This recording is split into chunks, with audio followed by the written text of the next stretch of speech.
Hello everybody and welcome to the penultimate week of Radicals action in Season 3 of 2026. It's the Battle of the Radicals, of course, and it's week 11 here from Canadian Tire Motorsports Park tonight, or Mosport for short. The SR10s and the SR8s going into battle once again around this, in most parts, high-speed, twisty circuit. Down the back straight, of course, a straight-line speed circuit. Hopefully a good balance for these two cars. It's myself, Ewan O'Leary, James Parfitt, with you in commentary here tonight on the JPB YouTube channel, as always on a Thursday night. Good to be back alongside you, James, for this one. It, again, should be quite an evenly balanced circuit, this one, much like I thought last week was at Phillip Island, actually. These two circuits in these 2 weeks, fairly similar, I would say, in quite a few ways. Yeah, they're not very long, are they? Let's be real about it. And at the end of the day, you know, you can gauge the circuit itself. For what it is, this circuit shouldn't be difficult, right? But you've got turn 2. You don't want to be on the outside of 2, okay? Because you end up on the grass. Or regardless, it's actually concrete now in real life as well, so it's not actually grass. But iRacing hasn't updated it, and we've got grass still. Turns 5 and 6, which is the hairpin up the hill, which is where we are now. Again, this can be tricky, because if people start overshooting it like that, right on cue, Mandika as well. If they overshoot it like that, that's going to be a problem. And then it's the run up into turn 8, 9 and 10, which is the S's, which again, you can go wrong at. So although it's not a massive circuit, it's only 2.5 miles, it is a very tricky 2.5 miles as well. It is, absolutely. So, yeah, let's see how we go here tonight. There's currently 13 drivers in the on the board, at least in qualifying, and 14 in the session. So, plenty to be getting on with. Now, before the broadcast, obviously, we always have a look at the points, so we try to.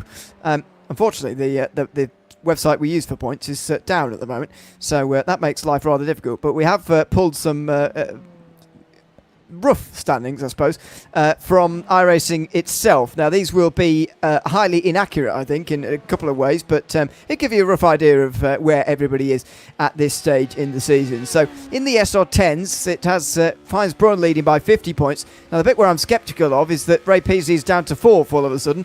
I suspect he might still be second, but anyway. Patricio Silva and Phil Glover in the top 3 for now. Then Dominic Pavera. Bit of a jump then back to Manuel Mandika, who's been here quite often, of course, and then back to those who haven't been here so often: Bruno Vittorino, Seth Brown, Robert Woodward and Freddie Trevor rounding out the top 10 of the SR10s. And in the 8s, Simon Rolland is leading by only 10 points in front of Mike Booston. That probably is close to accurate.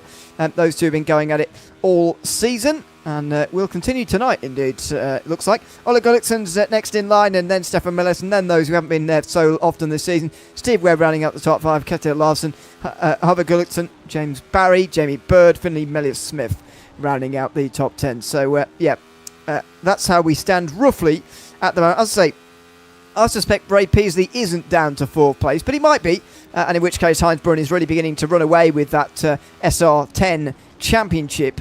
And he might be. But I think more interesting is the SR8s at the moment. Bousson and Renan only separated by 10 points, apparently, according to that. And that's very, very close with just 2 rounds to go. And they're both here tonight as well. Although at the moment, Simon Renan is out-qualifying Bousson by quite a few positions. Not much actual time, only 2 or 3 attempts, but quite a few positions in the final minute of the qualifying session. Yeah, I think let's just address the scores really quickly. I would take that with the biggest, larger pinch of salt I've ever probably taken in my life, okay? Because as you say, I don't think Ray Peasley's down in the 4th. Simon Ronaldo just gone and popped it onto pole on a 1:11.68 with a minute to go. Now, I think one of the things we've got to remember here as well is that Mike Bousson sitting in where he is at the moment. Now, Mike traditionally runs a high downforce setup, and we know this series is open setups, and you can tweak your setups and do everything else. That was a nice save. I am a little bit worried that his high downforce setup is going to punish him here, and he hasn't quite got the speed in that machine. And I think it might be time for Mike clip off a few wings at this moment in time. Hell's going to freeze over before he does that, I suspect. Yeah, I do agree. And again, the problem actually normally comes in the race for him when he gets overtaken down the straights. This is only in qualifying, so yeah, it could be quite a difficult race. Peasley and Glover will be right in behind him to begin with to try and take those positions away. Good to see a return of Luke Maxwell tonight, by the way. 9th place in this qualifying session. Not quite on top form. Luke Maxwell is one of the best Radicals drivers around when on top form, but doesn't seem he's quite there at the moment. So Hubert Gullickson goes to the top right at the end of this session. The seconds tick away, and Hubert Gullickson takes a very, very late pole here from Motorsport tonight. A fantastic lap time for him to take the pole position. We'll have a look at the full starting grid in just a moment. All 14 drivers in the field tonight. Hubert Gullickson in front of Simon Renault with that late lap time, in front of Heinz Braun as well, who's on the SR10 pole. Jamie Bird, Kitty Larson and Mike Bousson then rounding out the top 6 in front of Ray Peasley and Phil Glover on row 4 together. Then Luke Maxwell returning and Ollie Gullickson alongside in 10th place over a second off the pole. Stefan Mellis is as well. Steve Webb 2 and Emmanuel Mandika and Dominic Pavera bring up the rear down the back end of the field. The SR10s are outnumbered here quite considerably, 5-9.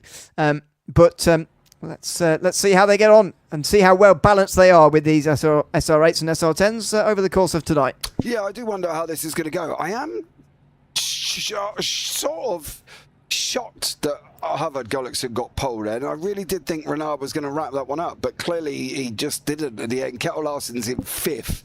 Luke Maxwell was a bit of a shock, all the way down in 9th as well, with, you know, down the likes of Ollie Gullickson and Stefan Mellis. So for Luke to be down that far, it just goes to show that they've got a strong field here, because let's not forget, a lot of these compete in the Friday night.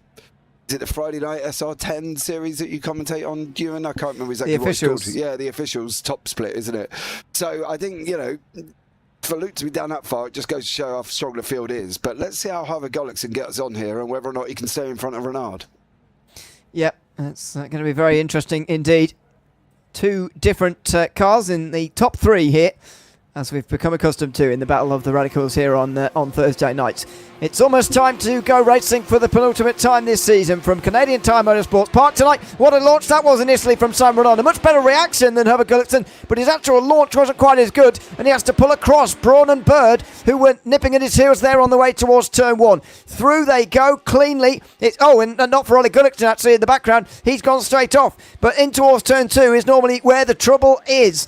And he's off! Hubert Gullickson from the lead has a big snap coming out of turn 2. He saves it, doesn't spin all the way round, but he loses the lead, no doubt. Simon Renaud straight through. Jamie Bird also through on Heinz Braun, who will be waiting for that long back straight, of course, to really stretch his legs in that SR10. But already a lead change and already a mistake from Hubert Gullickson, putting him right towards the back. Yeah, we'll have a look back at that very, very shortly here after they get going and seeing what goes on. But big shock that Hubert Gullickson has dropped that far already. One mistake, and we will, as I said, have a look back at that. I just want to see how this plays out with Heinz Braun. What sort of speed has the 10 got at the moment? Is there going to be a big old gain of the 10 going into turn 8? Yes. Is he going to dive up the inside? Absolutely. Well, he's there, but goodness me, almost into the side of Jamie Bird through the S's now. Round the outside through the second part and down the inside for the third. Heinz Braun into second place, but this is all allowing Simon Renaud to get away on the exit. Oh, he's almost pushing Jamie Bird off the road there. Mike Bousson trying to follow through. Here's where he comes into his own with the corners now and that high downforce. He's going to go up to second ahead of Jamie Bird, and now he'll be second ahead of Heinz Braun as well. Outside line for them both. Oh, and they're both nearly off. Jamie Bird does go off into the grass, and he hits the wall down there. Oh my goodness me. Hopefully its damage isn't too bad, but generally it is when you go straight on down there through turn 2. What a dramatic start, and Heinz Braun does hold on to second somehow. Yeah, and that's exactly what I said about the dodginess of turn 2. It can cause you a problem, but you know, this is what went off straight at the beginning with Ollie Gullickson. He went off the side of the circuit as well, and then it's the same with Hubert Gullickson. Also went off here and caused himself drama. Big old snap, around he goes. But we watched that in practice as well. He did one of them in practice at the same corner, managed to save it. So lots of drama over this opening laps. It's been absolutely quite manic, to be honest. Ray Peasley's also been off the circuit. He's dropped down the order. Steve Webb also crashed at the same time. So there are a lot of problems going on at this moment in time. Mike Bousson up 4, Simon Renaud down 3. Well, he's not had a good start here, Simon Renaud, down to 5th position here, and the SR10s are working their way up, and not least Phil Glover, who's into 4th place now. He's up 4 as well. Most positions gained is from another SR10 though. Dominic Pavera is into 8th place, up 6 places so far, and at the head of the group with Ollie Gullickson and Steve Webb back there. Oh, and as I say that, he's gone off for turn 1 there. He'll maybe lose a place because of that. This is also on the previous lap for Steve Webb, down towards Moss Corner. He goes into the grass, and following him there, actually, I think was Hubert Gullickson, who follows him slightly off the road. Not the biggest spin in the world, but very easy to do down there at turn 5. And that's one of the things we mentioned, was one of the corners. You get it wrong, you are out here on this gravel. And that's the thing at this moment in time. But look at Phil Glover, 4th overall at this moment in time. He's doing an absolute stellar job and keeping Simon Renard behind him. Renard is within slipstream range. Can he pull out and try and go alongside? No, I still don't think the 8's got the oomph to go and get it done. He can send it on Glover, but that would be horrendous. But what I am hoping is they pass cleanly and Phil doesn't end up like we've seen previous this season. Well, indeed. It's through the S's where Glover becomes a bit exposed. He's going to be in defensive shape through a lot of the rest of this race, if this is panning out how it looks at the moment. Simon Renan gets a little bit wide there, slightly wrong line. Luke Maxwell might well punish him for that. He looks to the outside here and he's going to back out of it. Great to see, as I say, Luke Maxwell back. Didn't get to talk about it, but he's fancying the SR8, giving that a go here in this series. That's the beauty of this series, and we do tend to see, actually, when we talk to drivers afterwards, we spoke to, I think was it Hover Gullickson last week here? We were chatting to him maybe previously, but saying that he much prefers the SR8 to the SR10, even with the BOP adjustments that have been made. So it's good that you get the choice anyway in this series, and you don't have to run the SR10, which of course is used in the officials still. Yeah, that's the thing. A lot of people do like the 8. You know, there's obviously Simon Edwards who doesn't like the 8. He prefers the 10 all day. Now, Phil, you've got to close in on his son. Go and squash his nose off or get it round the outside. Come on, Phil. Get it round the outside, son. Through he goes, and Phil does manage to hold on there at the same time. Of course, he's got Simon Edwards at his house at the moment. Simon tried to reach Phil's rig, and unfortunately, Simon's like a little kid in Phil's rig. He can't reach the pedals or the wheels. So, unfortunately, he couldn't really do a lot. But Phil Glover now having a go with Simon Renard. And do we think it's now Phil's speed, or do we think it's skill that's keeping him there? You mean straight line speed? Yeah, or just speed in general, yeah. I think it's going wide there. Renard's going to be able to take him on Maxwell. This is going to help Phil, but I think its straight line speed is definitely helping here. It's such an advantage, but let's see what happens if and when they actually get ahead of him here. So it's going to happen at some point where one of them gets in front, at least for a couple of corners. Now, can Glover get that position back again? I think is going to be the real test of his actual speed here. As you can see here, he continues to not get a good run out of turn 5, but and even with the assistance from Maxwell, he's losing time by about that little rise there. Just as that rise becomes a bit steeper, then the SR10 really comes into its own, and it's clear basically by turn 8. And he sweeps right round the outside. Gullickson run on side by side in the background. Gullickson through there, looking for a place on Maxwell as well, as they utilise the downforce they've got. It's very hard to tell who's actually got the speed here or not, because this is what the racing is like. The straight line speed drivers on that back straight do have an advantage when you're racing those with the more downforce here. Even Gullickson, who's obviously very, very quick and spun out of the race lead earlier on, now challenging Luke Maxwell. Side-to-side contact. A fantastic move around the outside through turn 2 from Gullickson. Yeah, Gullickson there absolutely flying. That's Havard, of course. Absolutely flying back through the field. Now, how's he going to cope with Phil with the 10?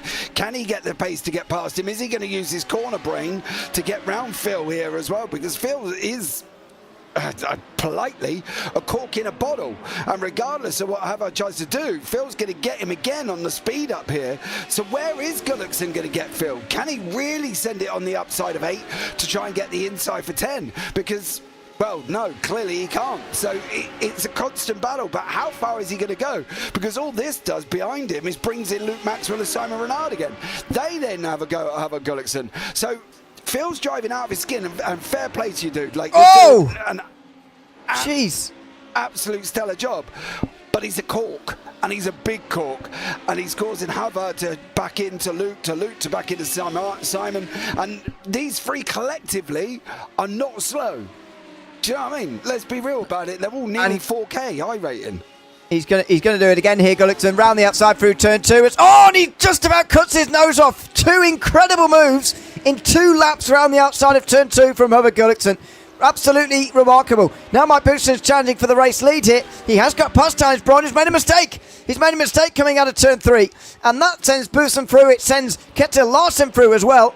And, well, Boosson will be laughing at us about his our downforce comments earlier on. Just slightly wide from Heinzbraun there, forcing him into an error, and through go the SRH. But how long is it going to last here? Boosson obviously is going to be giving up the slipstream now to Larson, and he's got no slipstream to help defend with. And so Larson is going to be gaining quickly in towards turn 8. He's defending here, Boosson, understanding that this is a proper fight, but Larson doesn't want to go side by side with him just yet. Lifts off before the turn. We're already 7 laps into this race, by the way. There's only 5 left, unbelievably. And it's the SRH in the lead again, and it's the SRH beginning to get round Glover. Through goes Luke Maxwell now as well. Simon Renaud nearly crashes into Glover in his desperation to get through as well. Yeah, I don't know. I think Phil's kind of just lost the momentum at the moment. Once Hubbard went through, I don't know if it's shooken him a bit with the fact that he nearly chopped his nose off in turn number 2, literally nearly cut his nose off. So I don't know whether that's given Phil a little bit of the jiggles, and he's now just a little bit nervous about what's going on in and around him. He's just got to drive like he did last time and did an absolute stellar job.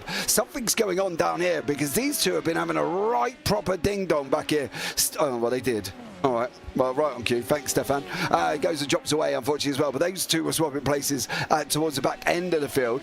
Bousson now 6/10 out in front over Larson, with Braun 3.2 back. Gullickson's tucked in behind Braun as well. So I think Braun's must have had another drama because now he's got Gullickson tucked in behind him. Yeah, he did have another drama through turn 3 on this lap, by the way, which has brought Gullickson back into this, and I think brought Gullickson into contention for finishing third here. I thought fourth would be all he gets, actually, because there was so little time remaining, but no. It looks like he does have time to... Well, he has cooked Braun pretty much already. Larson is definitely quicker in a straight line than Bousson, but just look at the way that Bousson is able to extend the margin through the first few turns here. It is absolutely remarkable. We'll keep an eye on the battle for the lead, of course, but this battle's likely to change sooner, I suspect. Gullickson is looking to the outside of turn 2 again. It's becoming his favourite overtaking chance because in 8 laps, he's gone around the outside twice. Now he goes up the inside through turn 2. Very careful not to hit Braun there at the high load part of the corner, which would have certainly sent one of them, if not both, into a big spin. Through turn 3, and he's going to get a good exit as well. But again, Braun will have the power in just a moment down towards turn 4, and he stays ahead as a result.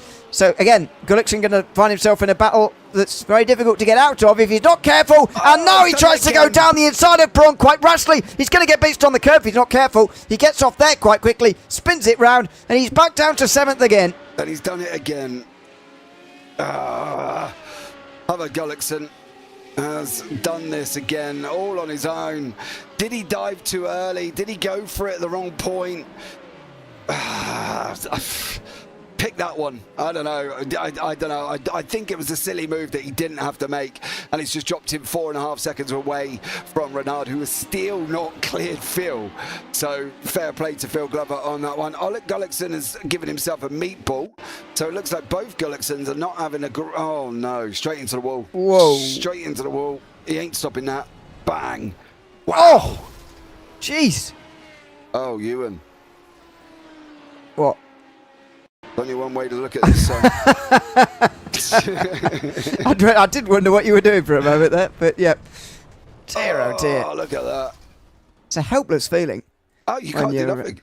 No, and it does...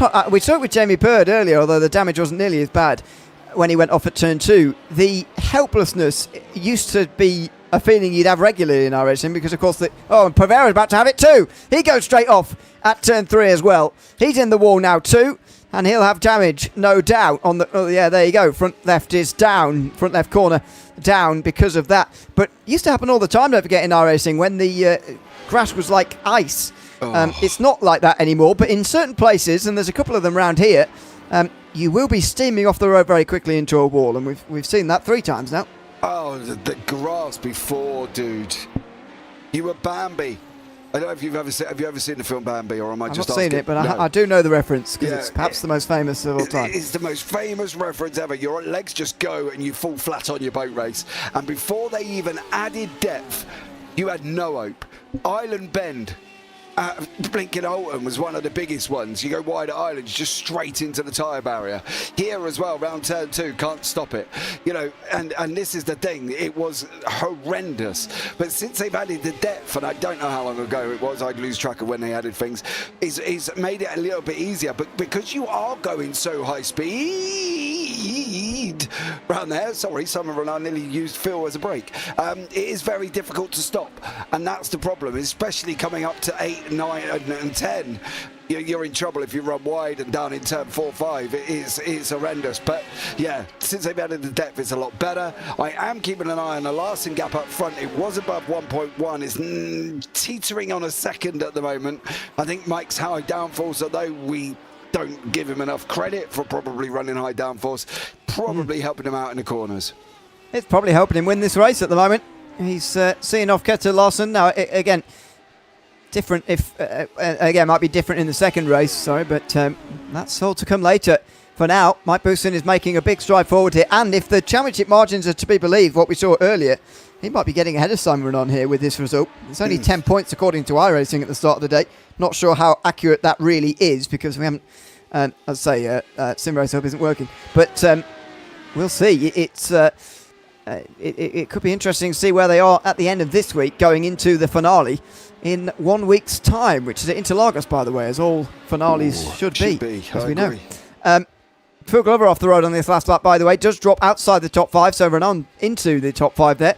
Just on that point of championships, as Bousson comes down the back straight for the final time now. He is again offering up a slipstream to Larson, who's gaining quickly, but he's too far behind, and that's the advantage. This is where the higher downforce comes into play, keeping him at arm's length there, keeping him at a distance, and then you've got these final 3 turns where the downforce is never more helpful than it is through here. Into the final turn, and Mike Bousson is going to win the first race at Motorsport. A great drive to come through from 6th place on the grid to go on and win here in front of Ketter Larson. Heinz Braun's still going to win of those in the SR10s in front of Phil Glover, by the way. And the battle for the final spot inside the reverse grid is on between Ray Peasley and Stefan Mellis. For Peasley's championship, this could be very, very important, because Heinz Braun finishing in 3rd is not good news. With Peasley all the way down in 10th, he needs to at least make sure he's on pole for race 2, and Peasley does ensure that at least, and Mellis will start exactly where he finished in race 1. I am a little bit scared though. Although Peasley's there, has he got the pace to remotely try and stay in front of him? I'm a little bit worried that he's either going to... Well, he could be a big old cork in a bottle. Well, you say that. Well, we'll talk about that in a moment. Bousson's taken the race victory here by 4 attempts ahead of Ketter Larson. Heinz Braun, as I say, the first of the SR10s. Then Luke Maxwell and Simon Renan, with Phil Glover second in the SR10s in 6th place overall. Hubert Gullickson, Jamie Bird, Steve Webb next ahead of Ray Peasley. Rounds out the top 10 and will be on the pole. Stefan Mellis and Roman Bandika were the last drivers on the lead lap. Oleg Gullickson, Donit Tavera rounding out the field. The thing is, I don't think whoever's in the lead is going to last very long, to be honest, in a reverse grid scenario. We saw the way that the leader on a couple of occasions, firstly when it was Hubert Gullickson, although that was because of a mistake, and then later with Heinz Braun, the leaders generally haven't lasted very long tonight at the front of the field before being overtaken. Only Mike Bousson really able to put some control in this race in the second half. So I don't think it's even really down to, I think, yes, he might well fall through the field here, but I think it's not particularly down to Ray Peasley. It's just what it's like around this circuit after a reverse grid like what we're about to see. I can't see Peasley hanging on for very long, really, and being a cork in the bottle for that long. No, but I think it's going to be how he copes with getting overtaken at the bottom. We've got Simon Edwards in YouTube chat, actually. Phil now has a functional VR, which was always good, and I made him run more force feedback. You go, Simon. But yet you couldn't reach his pedals and wheels. Pedal and wheel, because you're only diddy. Pedals and wheels. I've seen Phil in real life. He's a tall boy. I was going to say, is Simon Edwards really small, or is Phil Glover just massive? I think it's a bit of a mixture of both, right? Judging, I'm giving a rough estimate. Now, Simon, tell me if I'm right. I reckon Simon is late 50s, beginning 60s. I didn't ask for his age. I was just scared how but tall he was. As you get older, you get shorter. Yeah, but not that. You have to be quite old to be getting shorter, don't you? I shrunk 5 centimetres over the last 2 years. Get over. Is that true? Yeah, straight up. I was 185. Then I went in 1 year and I was 182. And then I went back last year and I was 180. And then she said to me, "Oh, you've grown 1/4 inch this time." I said, "How have I grown all of a sudden?" Yeah. But yeah, you can shrink when you get older. So, no, I know you can when you're older, but I when by older I thought meant like 70s, 80s. No, dude. I'm average 5'10" and 59. Told you. Maybe not the height situation, but I got the age right. Well, very, very pleased with yourself for that one. I am. Here's the grid for race 2. Ray Peasley, as we talked about on the pole then. Steve Webb, Jamie Bird, Hubert Gullickson's got a great chance from 4th, by the way. Phil Glover, Sam Renant, Luke Maxwell, Heinz Brunt and Ketil Larsen, Mike Booston resume their battle from row 5. Stefan Mellis and Manuel Mandika miss out, of course, on that reverse grid with Ole Gullickson and Dominic Pavera. So, very interesting race coming up here with the reverse grid. As I say, some of the drivers who, to be honest, have very good pace are up towards the front, like Jamie Bird and Hubert Gullickson there on row 2. Yeah, now I'm even more scared for Steve Webb and Ray Peasley. You know what I mean? I just don't think they're going to be there for very long. I don't know, but that's the problem. They're not going to be there for very long, but how are they going to deal with getting overtaken? That's quite what I'm getting at. Well, that's a good point. Let's see how they deal with it in a moment. If they indeed get overtaken, you never know. Lights come on here for the second race from Motorsport tonight in the Battle of the Radicals, which resumes for race 2. And it's a good launch from Jamie Bird and Gullickson, who both passed Steve Webb straight away. And round the outside of Ray Peasley into turn 1, they're already through.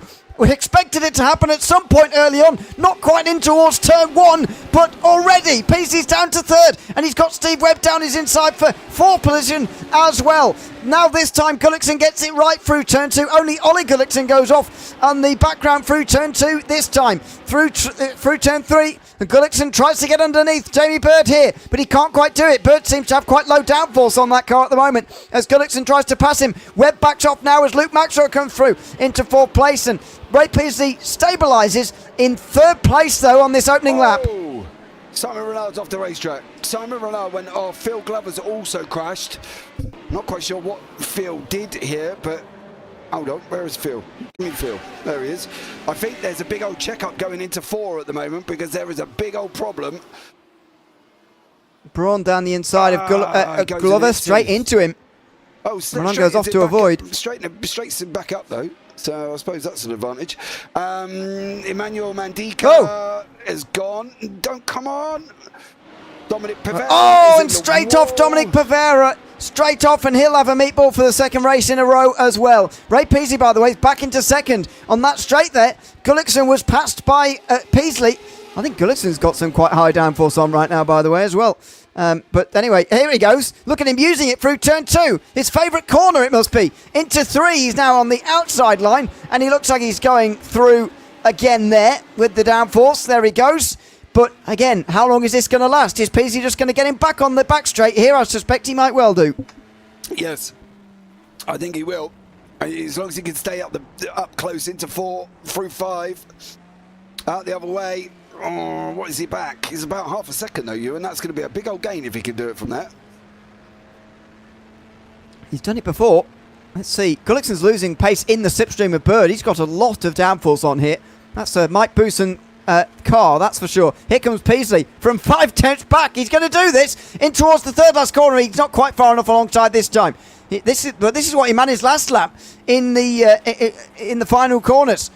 Through all the stones and all sorts, and Luke Maxwell dives straight down the inside. He wants to get clear of this now and does so. And here comes Heinz Braun closing up to Ray Peasley already for the SR10 lead. Yeah, and this is where Peasley's going to need to be fighting now. If he can't afford to have one person go past him, it is Heinz Braun. He's got to keep Braun behind him, and that is imperative at the moment. How about Gullickson, Jamie Bird? They're tucked up right behind each other at the moment. In through 3 they go. Bird and Gullickson. Oh, Bird's run a little bit deep. Gullickson's going to come underneath him. Bird's going to have the inside in through the left-hander. Drops down the hill. Can't really see anything. Yeah. Do you know that is such a dangerous game? That move is so dangerous, coming straight across the nose. I get it, and I understand it. You want to stop them. But if Bird don't stop in time, your rear end's going to meet his front. And that's the end of it on that one. It's such a dangerous move. He's done it a few times, Gullickson here. He is playing with fire, but effectively so far. Bird's going to get straight back past him again here. The question is whether Luke Maxwell will as well. He's going to the outside. I don't think he's showing any interest in this. He wants to stay in line. But meantime, Heinz Braun goes round the outside of Ray Peasley and gets the SR10 lead. Heinz Braun's got a story to tell in this race as well here. He'll have the SR10 straight line speed, don't forget, here to utilise. Here comes Gullickson, perhaps making the earliest overtake in a lap we've seen so far, and that could be absolutely crucial. Oh, he's put on the curb though. He's on the turn 1 curb and off the road to avoid Luke Maxwell. Fantastic avoidance, but he does drop a couple of positions. Not as many as Howard Gullickson though, who's back down to 10th again. I swear, Peasley's off as well. Well, he is. Oh no, and Steve Webb. They're both straight off at turn 2. Yeah. Oh, and it's... Oh my goodness! Steve Webb had nowhere to go. Peasley went up and over the jump there after contact with Luke Maxwell. Boing! That is incredible. Somebody clip that. That looked awesome. I'm not going to lie. 4 wheels up in the air. I don't think we've seen that for a long time, have we? No, well, you don't see it very often, that's for sure. And it's left this group. What a surprise. It's left this group here for 3rd place. Luke Maxwell at the head of it, then Ketil Larson, then Simon Renon, who's struggling to keep Phil Glover behind him into the final sector. He should manage it. And here comes Boussin with the high downforce up the inside for 6th into the penultimate turn. There he goes into 6th place. And a spin in the background for Glover. He lets Gullickson straight back through again. However, Gullickson is not done yet in this race. He's coming back again and back into the fray once more. It's just a shame for him that he's had 3 incidents tonight, basically, that have taken him out of contention at all times, really. And do you know what, as well? And I'm putting it bluntly, he's been the master of his own downfall. He hasn't ever... I can't remember him having contact with anybody, Ewan. I think everything he's done on his own. And he's got too close to the curbs. And once he's got too close to the curbs, that's it. He ain't going anywhere. So he's got pace for days. But the consistency ain't there. He's done everything to himself. Yeah, he has. And that is wrong, am I? No, I don't think you are. Trying to remember them all. I think it has basically been solo spins. I mean, again, these drivers get to set their cars up how they want, and maybe just gone a little bit too twitchy on this setup compared to what he should have done here. But to be fair, he was over the curb pretty hard at turn 1 on the most recent spin, so that may have been the biggest factor to it anyway. He's got damage. He does have a bit. Front left, as you're looking at the car. Yeah. It's up in the air, look. I don't know why I'm pointing, you can't blink and see, but yeah, his front left, or his side, driver's side, just there, look, it's curled up.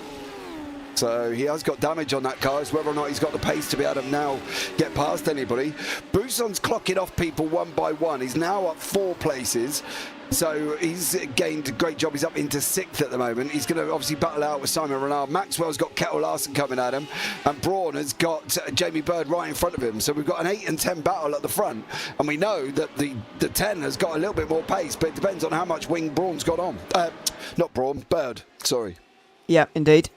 I think he's certainly got less than the likes of Boussin earlier when they were fighting, but he seems to have not very much on at all actually here. He's holding on quite well, and Braun is not able to get there. But obviously the thing is, if you also choose less downforce on an SR8, you also are not quite as good through the corners compared to the SR10 than what you should be either. So the differences actually are very minor here. Bird has taken off some downforce here to make the straight line speed more even.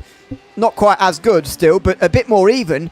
But that also means they're a bit more even through the corners. So actually we're looking at 2 very evenly matched drivers right now. Yes, and evenly. I believe they are. As you said, one counteracts the other.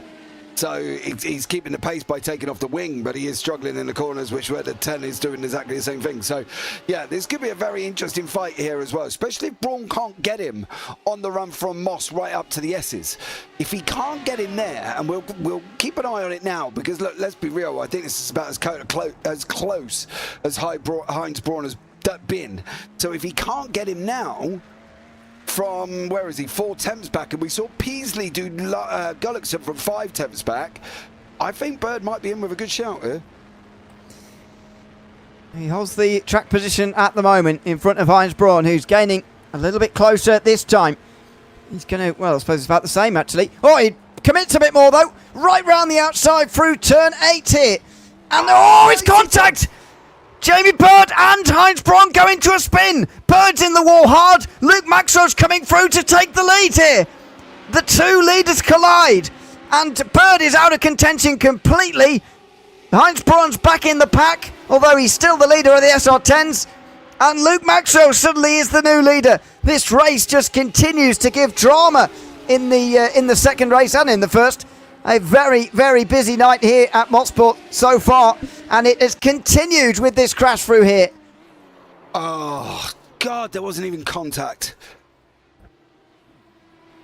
There wasn't even contact. Look at the gap. Yeah. I'm not saying they wouldn't have been, but there wasn't. That's the annoying thing. I think the internet and the www dots played a massive part in that one. Yeah, that's a real shame. Jamie Bird came straight in and has come straight back out again in 9th place. A lot of drivers have been damaged in this race so far. But the 6 you're seeing at the front right now are all the ones who haven't been effectively, or at least haven't had any trouble at all, with a couple of exceptions. Guys who've recovered from issues, of course. Here comes Heinz Braun on, Simon Renon, straight through in towards the final few corners. Into third again. So the SR10 leader by quite some way, but using that straight line speed to get back onto the podium. Yeah, but for how long? Renard's going to cut underneath him. Is he going to get him down into one here? Renard on the left, Braun on the right. Busson's trying to follow through. He's going to push Renard and force him wide, which he has done. Havok Gullickson's in behind it. He's trying to come back. Oh my goodness me! Oh! What? It's a humongous crash. It is a huge, huge crash. That's the leader as well. Everybody's involved. Pretty much everybody, apart from Kjetil Larson's involved in this. Steve Webb's on. I think that's Steve Webb. Oh my goodness me! Luke Maxwell has ramped. I think it's Manuel Mandika actually. Luke Maxwell has ramped over the back of an SR10 here. Did he not see it? Mark Webber style. Oh no, he did. Oh my goodness me! Oh, look it at was that. Manuel Mandika, and everybody else is collected. We're going to need to see a lot of replays to find out actually how everybody else is involved here. No, do excuse us. I mean, only Larson really got clear of this. He goes to the left and he's very lucky. Renan goes on the other side. The other four are all involved. What? Well, I suppose Braun gets through, but he does have to slow down to avoid it. So there's one, Maxwell. There's Busson. There's Gullickson. Oh my word. And there's Braun. And Braun swipes Gullickson on the way past, so he's not fully in the clear either, I suppose. What did Braun see? Not a lot, I'd have thought. Does the car go over his head? Watch. Oh, he's off anyway, No, watch. for a start. Look. Oh my God. He's the luckiest man alive. Did it go over his head? Did he... I can't actually work that one out. Well, he just drove straight through it, and Harrison didn't register the contact, it looked like. Look. He hits Mandika here very hard. There's no nose. Oh, there is a nose. There's no nose. There was a nose. So, I mean... So who? Gullickson, Maxwell, Busson, Mandika. The other Gullickson and Peasley are all out. From 12th to 9th, they were all involved in that drama. And now Kjetil Larson's leading with Simon Renard, and Heinz Braun is battling away with Phil Glover, but Phil could possibly not have damage, where Heinz Braun might possibly have damage. We're not entirely sure how it's worked out. But yeah, that's one way of wiping everything out. Ray, send me a DM and let me explain that one to me, buddy. Ray Peasley's put, I'm done, so I'm trying something else. So I don't know what that means. Second me saying he doesn't deserve to lead the championship. Ewan O'Leary, stop it. I said he's sick of me saying that. I didn't say it again. Oh, yes, he probably is, to be fair. That's what I mean. But, yeah, so... Oh, no. Mike Boosters sped extra pit lane. Oh, God. He's going to have to come straight back in again. Oh, he's just towed. He's had Obviously, enough. when you tow back to pit lane, your pit limiter's not automatically on, so he's just sped out here, I bet. Yep. There you are. How much did he do? Oh, God. Mike, you Well, don't it just sped straight up and straight into a penalty. So, Well, at least our I shouldn't interviews are going to be shorter because he's not here. well, indeed. That'd be all right. Yes. Glover is he? I can't work out if he's making inroads or not here. 1:30. No, I don't think he is. Heinz Braun's quicker. No. Renard's still leading with Larson. No, Renard is still in second. Sorry, Kjetil Larson now leading the front. Yeah, this is quite interesting. Yeah. It's probably going to be these two, the fight to the end, unless Heinz Braun can catch them. And last lap he was catching them. Vogler with another personal best. Unfortunately, he's not as quick as Braun at the moment, so he needs these guys to fight. But we're only halfway through this race. I mean, Luke Maxwell, I think, is well, lap 11 of 20. There's no halfway of 21, obviously, so we're near enough. Luke Maxwell is going to be very upset, I think, with Emmanuel Mandika there, who was trying to stay out the way, but in doing so, getting in the way more than is possible, really. So where are you going with blame? I'm going to the lap car, to be honest. Even though he could be seen going round the corner, you're still going with the lap car? Yes, because so he's seen right now. I know. Now, we always tell him to stay on the line, right? Can't see a whole lot anymore. Good grief. So we always tell him to stay on the line. Yes? Sorry. Yeah, it's true. But he's not on the line, is he? Yeah, he's on the racing line, right? It's down to the faster car to get past him. Yes? I know what you mean. That's what we're saying. But at the moment of contact, he's on the racing line. All the moments preceding that, he's not. Yeah, but hold on. Where is he supposed to go after getting absolutely rear-ended? Well, no, it's before then. He's supposed to. I would carry on. Where's he going to go? What is? Hang on. Yeah, that onboard for a sec broke. has just. He is broken, isn't he? Yeah, This might change. Is he? Hold on. What's he so much steering? Yeah, he's overcut the corner. He's gone in too deep. Yes. He's come back on. Then he straightened, and then he was hit at that point. He went sliding. So even if he was on the brakes, he still couldn't have stopped that car, right? Now, you know I'm a big thing about the old back markers and blue flags and all that, right? Because that just does my head in. But I have to give it to Mandika because he stayed where they tell him to stay.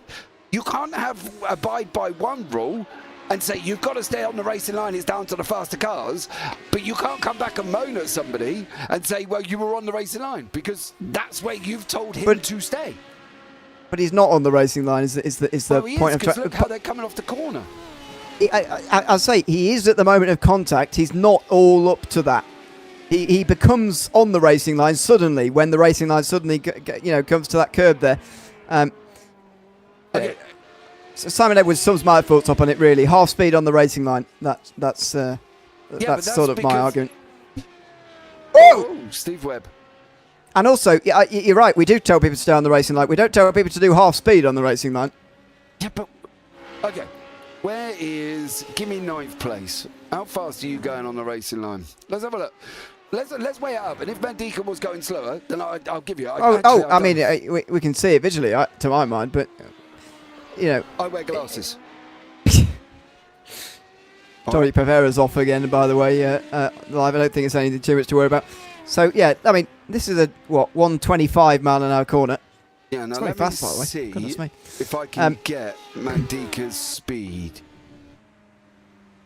No, I can't. But he's in 4th gear. I don't think he's going half speed. Oh, he definitely is. All right.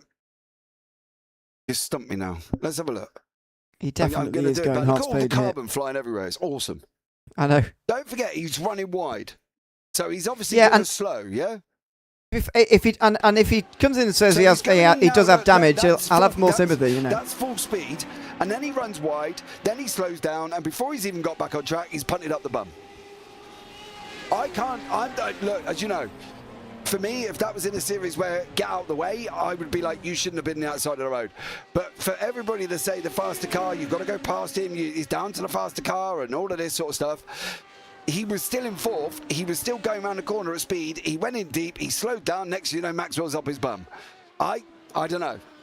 I don't know for me if that is as clear-cut Mandika's fault as it is Luke's, who could clearly see him, and we tell him to stay on the line. Yeah. I'm going towards the lap car with that one. It is hard though, as these things always are. So anyway, we'll leave it at that. But I know what Luke Maxwell will be thinking about it, that's for sure. He'll probably be quite upset about that. Anyway, well, 5 laps to go at the line, and there is still a 3-driver battle for the win here. Kjetil Larsen is keeping the others at bay, though, really, at arm's length anyway. Simon Renan in 2nd place, and Heinz Braun closing actually in 3rd, but whether he's got the time to get close enough for the straight line speed of his car to actually work, I'm not entirely sure.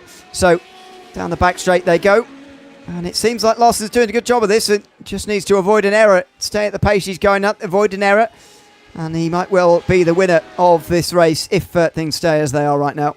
Yeah, absolutely.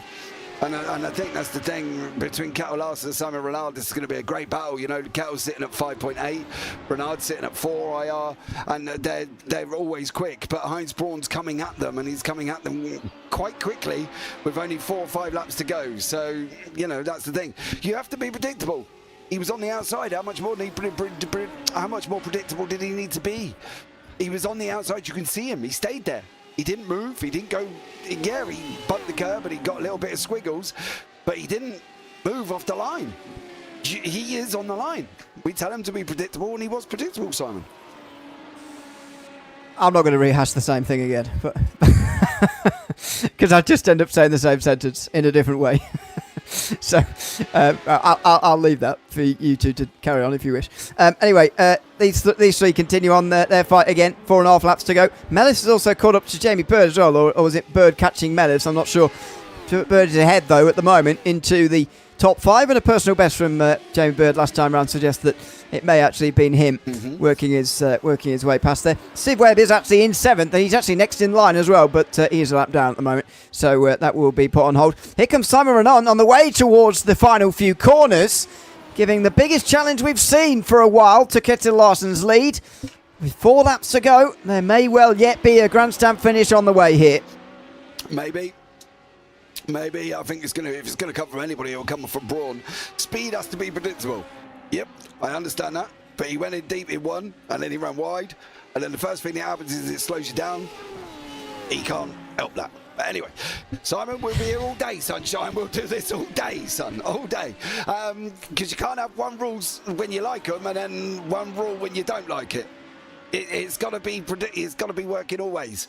You can't do everything. But that is what he's saying. It is the same rule always, and he hasn't abided by that. That's what he's saying. Well, he has. He hasn't. He hasn't. Speed's not predictable, and that line's not predictable. It isn't. He's on the racing line. I know. And he went in deep, and he just barely touched the curb. You can't predict that from him.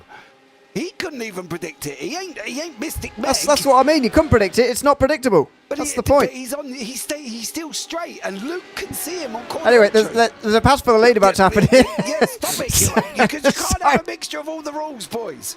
Pick one and stick with it. That's what we're saying.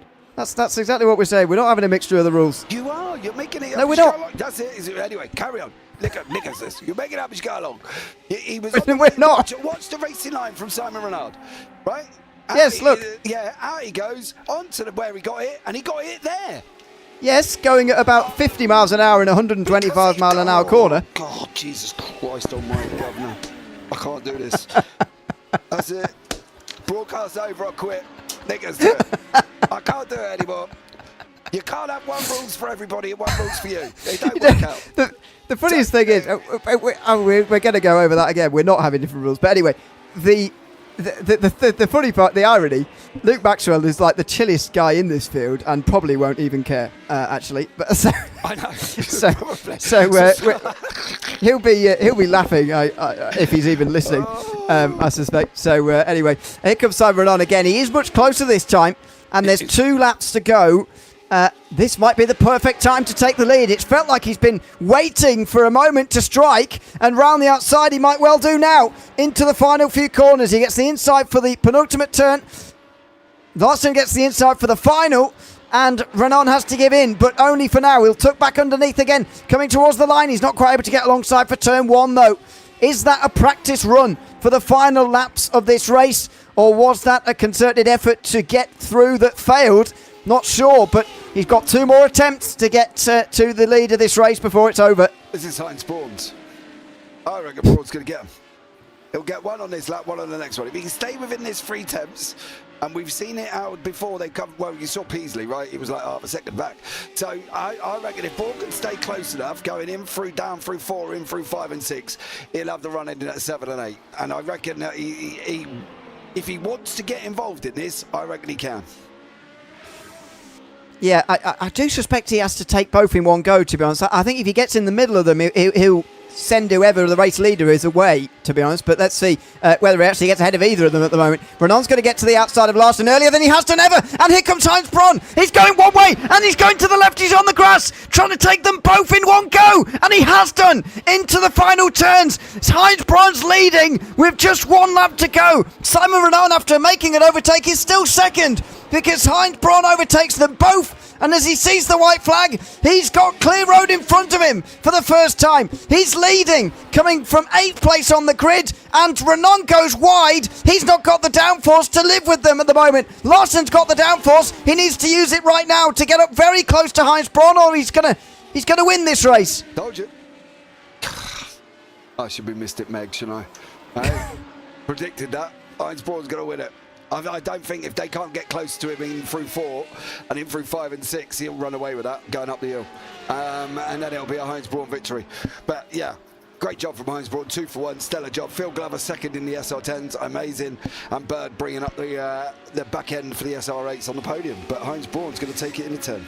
He's going to take this victory. Look, by the looks of things, Larson got a better run out of turn 5, but it's not going to do much. He's in the slipstream, but the speed of the SR10 is going to win this race for Heinz Braun, and what a win it's going to be as well.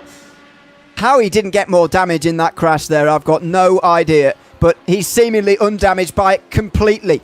He's steamed through the field since then, and he's going to take victory in race 2 here tonight from Canadian Tire Motorsports Park. Out of the final turn, Heinz Braun wins it in front of Kjetil Larsen, who still takes the SR8 class.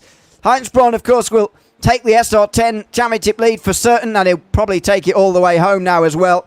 There's Glover, second of the SR10s. What a win that was from Braun. So well timed. Took them both in one go on the penultimate lap, and then went on to win the race. A fantastic drive from Braun there, coming back from that crash, catching those two, don't forget, without really any help at all, and getting past them to go on and take the win. A remarkable win. Yeah, I'd like to point out we were both right, by the way. I said Braun's going to win. You said he has to do 2 in 1, and he did both. Well, so having said that, I don't know whether he had to do them both in one go, but he did do, and that worked. Obviously, we'll never know whether he could have done it another way, but he won't care either about that. Nice. He's done it this way, and that's the main thing. It was a great win as well, and on the grass as well. He was at a time there, passing them both. Absolutely a remarkable effort from him. Yeah, absolutely. Stellar job. Great driving. Well impressed. Absolutely amazing from Heinz Braun. Got to be honest, you know, one of the best overtakes we've seen this evening, to be honest, and there was quite a few. Huber Gullickson doing great jobs on the outside of 2. Buson comes over the line as well there. The first race 1 winner down in 9th. Mandika has got nothing on the car apart from, well, how's he even got that to the end? I'm not surprised. Did he not come in after the crash? Did he just carry on like that? Do you need me to answer that, being that he had no wing and no front nose cone? Well, I suppose the answer is no. He didn't come in, I suppose. There you go. But there we are. I'm not going over that crash again in any way. I'm not. I'd never say. You asked did he come in. Looking at the car, do you think he come in? Well, he might have had another crash. I don't know. Anyway, Heinz Braun's won ahead of Kjetil Larsen and Simon Renon. Phil Glover and Jamie Bird then round out the top 5 in front of Stefan Mellis. Then the lap down for Steve Webb, Dominic Provera. Mike Bousson did get to the end there in the end, 2 laps down. Manuel Mandika 4 down. And the non-finishers, Huber Gullickson, Luke Maxwell, Ollie Gullickson and Ray Peasley. He said it would be no Mike Bousson tonight because he finished down in 9th, but he did win a race, so he is there. We'll bring him in first since no Heinz Braun yet, and only Larson and Glover in there, and they haven't won a race tonight. So we'll bring in Mike first. To have a chat. Mike, welcome in. And congratulations on the race 1 win, by the way. I want to go back to that first before we talk about race 2, which I'm sure you'll have bits to say about. But how was that, fighting your way through from outside the top 5 to go on and win race 1 there? I had it in the bag, Ewan. I knew it. I go very well at this track. I'd done a small bit of practice, and I could see my fellow race drivers a lot of them were running low downforce setup on Motorsport, and I thought myself, are you crazy?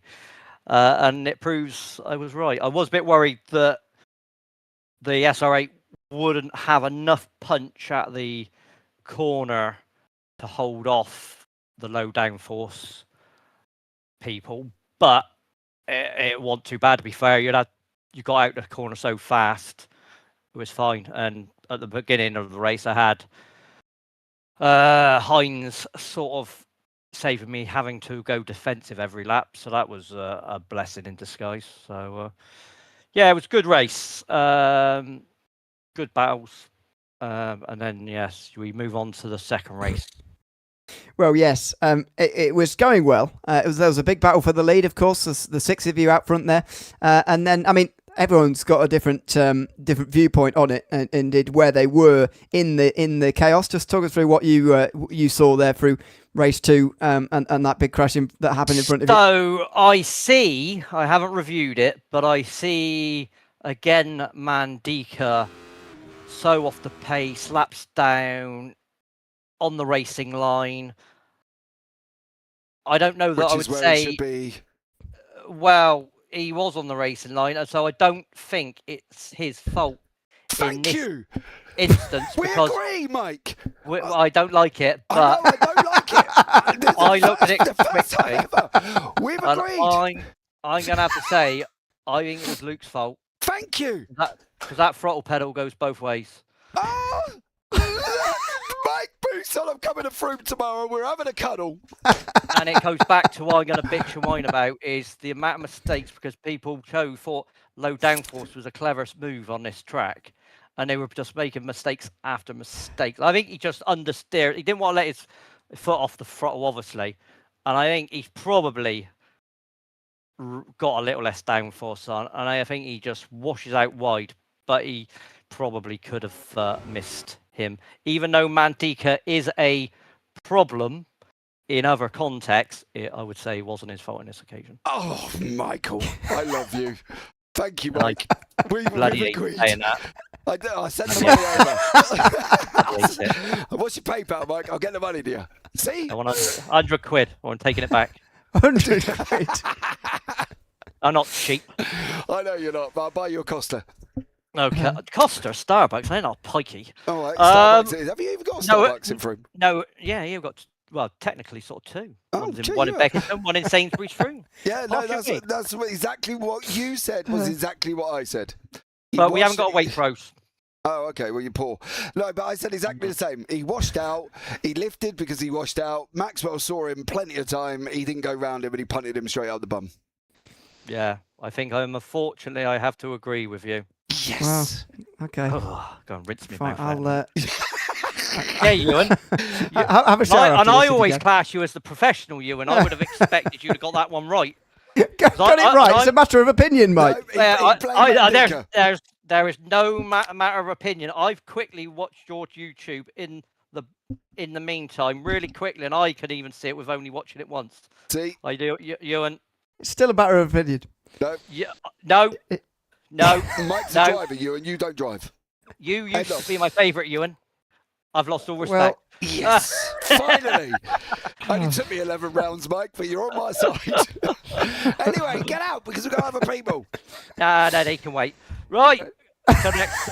Now you're going to ask me if I want to shout out to anyone? Well, decided he don't want to do that anymore. I mean, I decided if you really want to do that, you just do it anyway. So, but go on. Ask me then. Go on. Shout somebody out. No, I don't want to. Right, go. Okay, well, I'm removing him now. Thanks for that, Mike. I just removed him. He was halfway through a sentence there. Mike Boosson there, winning race 1. I'm upset with it now after that. Told you. I'm not going to go through and ask everyone because it's going to get very, very tiresome. So I'll just let you have that because I don't want to go over it again. Right, where are you going next? Come on, let's go for it. Bed. Sorry, yeah, we're going to be here till next week's race. Heinz Braun won the race, of course, race 2 tonight, and we'll bring him in next. Heinz, welcome in. Congratulations on the race 2 victory there and a dramatic last few laps. I mean, tell us about that overtake there on lap 20 that took you to the race lead and one that you didn't give up to take race 2 victory there. Talk us through that pass for the win. Yeah, I would say I was desperately searching for the draft, and I just finally got it in the second to last lap. So there was enough to go on the outside, and yeah, it's a little bit tricky to because you can go side by side on that last lap, which didn't quite work all the race long, but in the last lap, it was quite good to get around them, because I knew if they would still have to struggle with each other in the last lap, I maybe would have enough run and just to the back straight enough advantage to keep them behind me. So it was a nice maneuver at the second to last lap, and was quite fun. The parts before were a little bit unlucky. At some points, you maybe saw a lot of crashes. Yes, I mean, and we saw you get through it somehow. On our end, it looked like you absolutely piled into somebody and got loads of damage, and then suddenly it repaired itself again. Was it different on your screen, how it panned out? How did you actually get through that without damaging anything? I was also wondering, just was quite, lucky that it still had the straight line speed. I already thought I was a little bit damaged in the end of the first lap, because there was also a small touch with Phil. But yeah, sometimes you have to be lucky. I am just a little bit annoyed because I wasn't trying to fight against too much to the SR8, because they were coming and they were driving more or less their own race. I was on the outside and then just saw that. I think I don't know who was it, but was a back marker, so we had to overlap. And then I just thought, okay, somehow I have to get through here, and I was a bit lucky. Yeah. Well, I mean, congratulations on that and taking the race victory in race 2. It was a very dramatic finish that was very enjoyable to watch. Congratulations again, Heinz, and thanks for chatting to us at the end as well tonight. Thank you. Bye-bye. Have a good night. Thanks very much. Heinz Brun, the winner in race 2 here tonight, and third in race 1, by the way. Second in both races for Ketil Larsen here tonight, who's also joined us as well. Ketil, welcome in. Good to have you with us. Congratulations on a pair of second places here tonight. Let's start from the second race. Talk us through the end of that race there, as Heinz Brun came past both you and Simon, and then you get past Simon towards the end there as well. Talk us through that second race there towards the end. Yeah, it was pretty good. I managed to keep away from all the accidents and advanced a lot, and tried to keep my own pace in the front. And Simon and Heinz came up quick behind me, and Simon passed me. Both of them passed me. And I was a little bit lucky, I think, because I got Heinz draft on the last straight up into the S's, so he couldn't catch me there because he had greater top speed than I had. I mean, this circuit seemed really quite well balanced, actually, between the SR10s and the SR8s. You mentioned the slipstream being very important down the back straight there. What was it like from inside the SR8 today? Did it feel sort of well balanced with Heinz and the other SR10s in the field today? Yeah, it was a good balance because the SR10 is much quicker in a straight line, but the SR8 is very good in the corners. Yeah, absolutely. Well, I say congratulations on 2 second places here tonight, Ketil, and thanks for chatting to us at the end of the race as well. Thank you. Thanks very much. That is Ketil Larsen, second place in both races. And of course, to round off, we'll chat to Phil Glover as well, who finished in 4th place in that second race and 6th in the first one. Congratulations, Phil, on a good night of racing. Again, we'll start with you for race 2 as well. Not great start with a bit of contact on lap number 1 there, but you still managed to come through in 4th place in the end. Just tell us about that second race there, first of all. Who was it? Heinz who let me on? I think so, yeah. Yeah. I mean, it wasn't too bad, I guess, as far as accidents go. So, yeah, as you say, managed to get back to 4th. I think there was some help along the way with a few people throwing it off, but you've got to be consistent in racing as well, haven't you? So, yeah, it's like I think I said last week, it's one of my favourite tracks. This, if I don't go well here, I'm probably not going to go well at a lot of other places. So yeah, I was quite pleased with it, really. In terms of what you were expecting from tonight, the SR10 obviously is known for the straight line speed element. Now, this circuit is not known for that particularly, but it felt to me watching that it was quite well balanced actually between the two cars. Did you feel like that, and what were you expecting from tonight coming in with this circuit's reputation being all about the high speed corners? Yeah, well, so given that there is you obviously got to get out the corner from that double apex, and then you've got to rise up the hill. You kind of think that the 10 would really reel them in, but I wasn't really seeing that.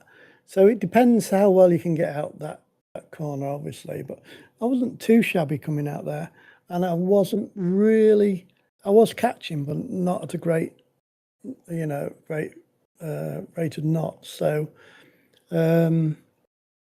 yeah, and it's quite difficult to pass around many of the corners. So I guess if you could stay in front, it wasn't too bad, which is how I found it, really. Yeah, well, it's a great drive from you tonight, finishing 4th and 6th place in both races. Look forward to seeing you in next week, Phil, at Interlagos for the final race of the season. Thanks for chatting to us, and we'll speak to you, I'm sure, next week. Yeah, have you guys got the championship points up? Do you know where I would be lying after tonight? It didn't work it out that quick, does it? I do know because they've been updated. You are second. No, you are in 4th place on 536 points, apparently. Right. But that is after Phillip Island. There's no results uploaded for this one. Okay. And I think I've at least missed 2 races. Yeah. Nice. So, yeah, but Buson was leading the SR8s after Phillip Island, so we'll wait for... He's in the SR10s. I know, I'm just saying, Buson's leading the 8s. Oh, Phil Glover, yeah, you're in the 10. I see what you mean. Yeah. So, there you go. Cool. Right. Just tell me where we are next week, James. Interlagos. Yeah. Ewan has already told you. Brazil, isn't it? He wasn't listening. He literally told you about 2 minutes ago. Oh well, well, there you go. I just don't take it in, do I? My wife's always telling me that. There we go. It's a big problem. Okay. Isn't it? We'll speak to you next week at Interlagos. Yeah. Absolutely. Take care, guys. Thanks so much, Phil Glover. Chat to us at the end tonight. As always, in the Radical Race series on a Thursday, a night with quite a lot of drama, and I think it's fair to say, putting the whole crash and all the discussion aside, what we're looking for basically in this series is a good balance between the SR10s and the SR8s, and especially for the last few weeks, I think we've found that. Especially here tonight, I felt we found that really nicely, and the exciting racing that you can get when it is balanced well, like we see here, we have seen here tonight, absolutely wonderful to watch, as we've just seen. Yeah, absolutely, and that is why Motorsport is in my top 10. Great track, love it. Yeah, I think it's certainly underrated in terms of its standing and for the quality of racing that you get around here as well. It's all different next week, of course, at Interlagos, although a little bit of a balance again with a long straight and some corners in the middle, I suppose. But as all championship finales should be, as next week is at Interlagos. Same time, same place here on the JPB YouTube channel, of course. So make sure you join us for that one next Thursday. I've been Neil alongside James Parfitt here tonight in the commentary box. Until we see you next week for that final round in the Battle of the Radicals this season, it's goodbye for now.